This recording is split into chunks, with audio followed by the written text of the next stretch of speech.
Opa, tudo bem? Eu sou o Luiz Camargo e seja muito bem-vindo. Sem dúvidas, a equipe do governo Bolsonaro é a melhor que já passou por esta república. E desde o início do mandato do presidente vem conduzindo os processos da gestão federal, buscando equilibrar a exigência moral que elegeu Bolsonaro com o pragmatismo político exigido em Brasília.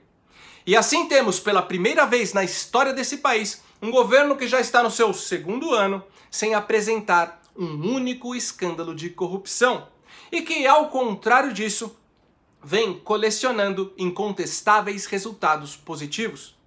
No entanto, o presidente Jair Bolsonaro, por diversas razões, se vê incapaz de estabelecer aquelas mudanças mais drásticas para a qual ele foi eleito.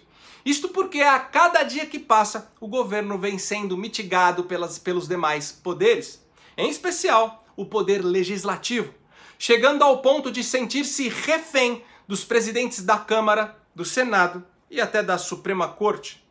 E independente de quem esteja sentado na cadeira presidencial, essa dinâmica não seria diferente.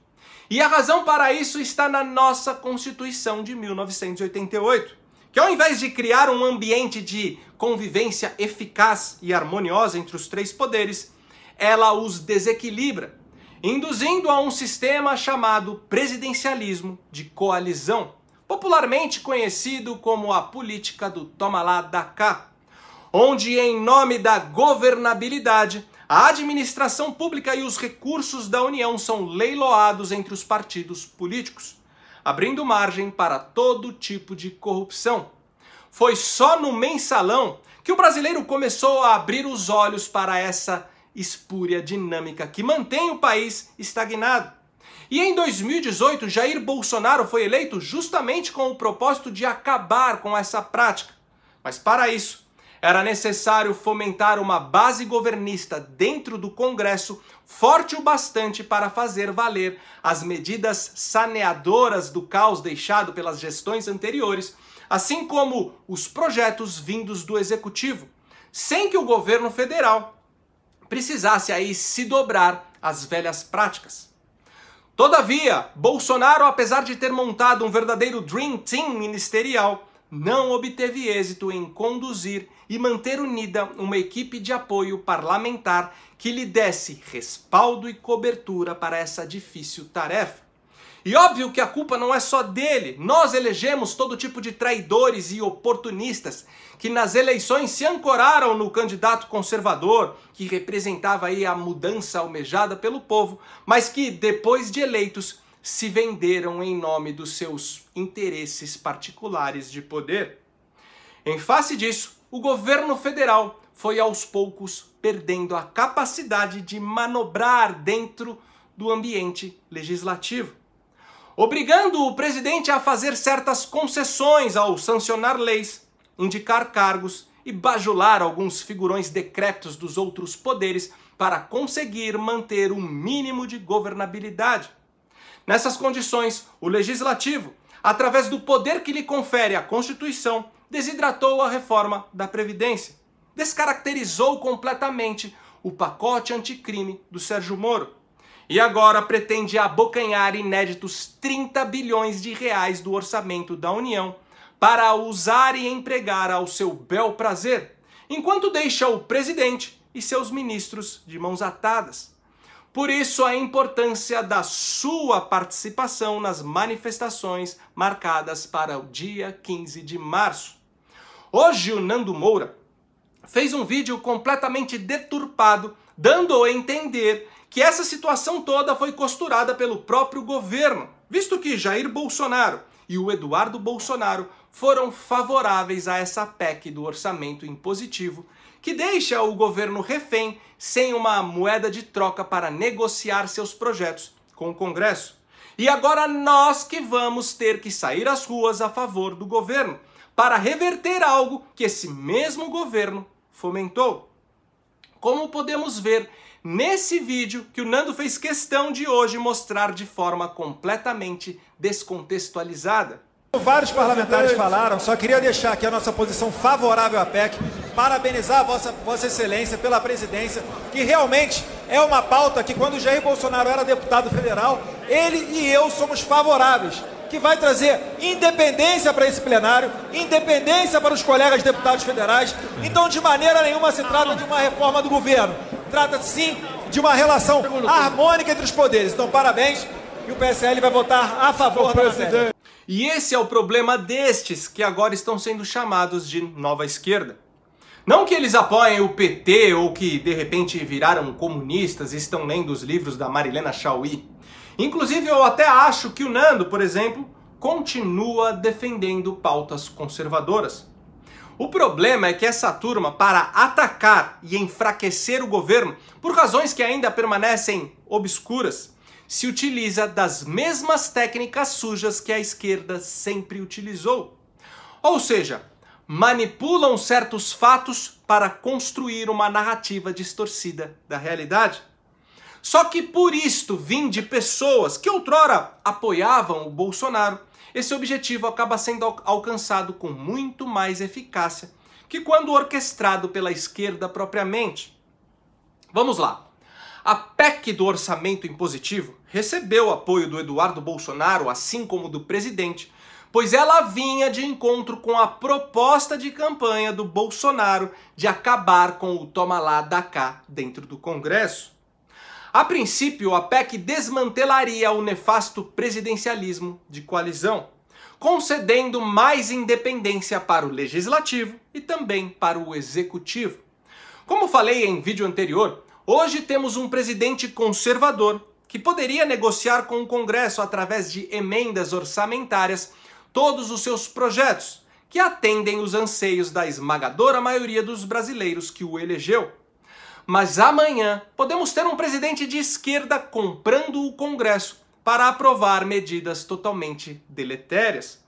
Por isso é prudente pensar a longo prazo e defender projetos de lei que, além de garantir mais independência entre os poderes, também restringam a possibilidade de corrupção sistêmica, fortalecendo os gatilhos de freios e contrapesos de uma democracia saudável. Ou seja, a PEC do orçamento impositivo era boa e atendia às expectativas para a qual o Bolsonaro foi eleito. O problema é que acrescentaram ao texto um dispositivo que permite ao relator da lei orçamentária no Congresso Nacional controlar a distribuição de 30 bilhões em emendas parlamentares. Sendo que até hoje essas emendas totalizavam no máximo 10 bilhões. Para se ter uma ideia, 30 bilhões é quase o dobro do orçamento do Ministério da Justiça e Segurança Pública do Sérgio Moro. Outro ponto disparatado do texto é a restrição a contingenciamentos, que retira do Poder Executivo um mecanismo essencial para cumprimento da Lei de Responsabilidade Fiscal, uma vez que o governo ficaria sem o instrumento legal necessário para executar o orçamento em conformidade com o fluxo de receitas.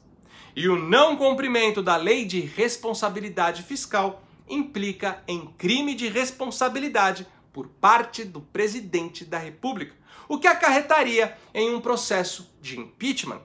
Temos assim o sequestro de 30 bilhões do orçamento federal, que passariam a ser controlados integralmente pelo Congresso Nacional, que passaria a governar segundo critérios definidos pelo relator da lei orçamentária, deixando o Poder Executivo como um cachorrinho controlado pelo Botafogo e pelo Batoré. Tudo isso muda a nossa ordem institucional, estabelecendo de vez o tal do parlamentarismo branco. E é claro que a caneta presidencial vetou todos esses pontos da PEC, visto que se trata de um verdadeiro golpe tramado pela cúpula do Legislativo contra a independência dos três poderes da República. E por conta das manifestações do dia 15, o senhor Davi Alcolumbre antecipou para esta terça-feira, dia 3, a sessão de votação dos vetos presidenciais. E pode ser que eles amenizem um ou outro ponto, assim como o valor de 30 bilhões, para que a extrema imprensa reverbere que o Congresso recuou, o que enfraqueceria as manifestações do dia 15. Mas não podemos cair nessa, assim como não vamos cair na narrativa falaciosa da nova esquerda, conforme muito bem explicitado no vídeo do Nando Moura. Até porque Rodrigo Maia não vai desistir do seu delírio de se tornar o primeiro-ministro do país. Como sabemos, ele participou no último dia 22 de fevereiro de um evento na Embaixada da Espanha no Brasil, juntamente com outras lideranças estrangeiras, e que teve como um dos temas da reunião o parlamentarismo.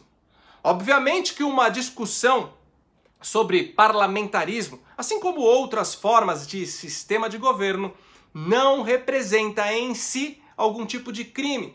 Mas a partir do momento que Maia, como presidente da Câmara, já está querendo há muito tempo e de forma explícita rasgar a Constituição Federal e passar por cima da vontade do povo que em 93 optou pelo presidencialismo, para assim promover uma drenagem do poder executivo, adotando ilegalmente o que vem sendo aí chamado de parlamentarismo branco, sua presença nesse evento se tornou o prenúncio de um golpe contra a democracia sem precedentes nesse país.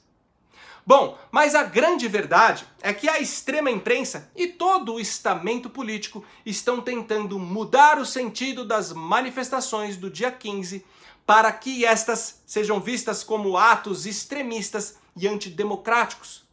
Na verdade, eles estão com medo, pois sabem que serão as maiores manifestações populares desde o impeachment da Dilma. Apesar do discurso contrário, eles também estão cientes que estamos exercendo um direito legítimo de cidadão. A Constituição Federal, em seu artigo 1º, diz o seguinte, abre aspas, todo poder emana do povo, que o exerce por meio de representantes eleitos ou diretamente, nos termos desta Constituição, fecha aspas. Essa corja de Brasília às vezes prefere fingir que esse ou diretamente não existe no texto. E é isso que faremos no dia 15. Estaremos exercendo diretamente o nosso poder legítimo de cidadão brasileiro. E não podemos nos acovardar em externar que as manifestações, muito mais do que a favor do governo, serão contra o Congresso. Isso mesmo, contra o Congresso. E você pode bradar isso sem medo, pois não serão contra a instituição Congresso, mas contra uma corja de canalhas que está lá para beneficiar apenas o próprio umbigo em detrimento do país. Não serão contra a instituição Congresso, mas contra os congressistas que querem esvaziar os poderes do chefe do executivo. Não serão contra a instituição Congresso, mas contra seus líderes, o senhor Botafogo e o senhor Batoré, que acham que podem governar o país sem ter legitimidade popular para tal. Sendo assim, no dia 15 de março é urgente que todos aqueles que ocupam uma cadeira dentro do Congresso Nacional entendam de uma vez por todas que não foram 60 milhões de robôs que elegeram Jair Messias Bolsonaro. E por hoje é isso aí. Deixa aqui nos comentários a sua opinião. Curte e compartilhe o vídeo para ele ganhar relevância. Confere se você continua inscrito no canal. Confere também se o sininho das notificações está ativo. E se você gosta do trabalho que eu venho fazendo e puder ajudar a manter esse canal em plena atividade, contribuindo com qualquer valor, o link do nosso Apoia-se está aqui na descrição. Me segue também nas redes sociais, Twitter, Instagram e Facebook, @LuizCamargoVlog. Então até o próximo vídeo. Valeu!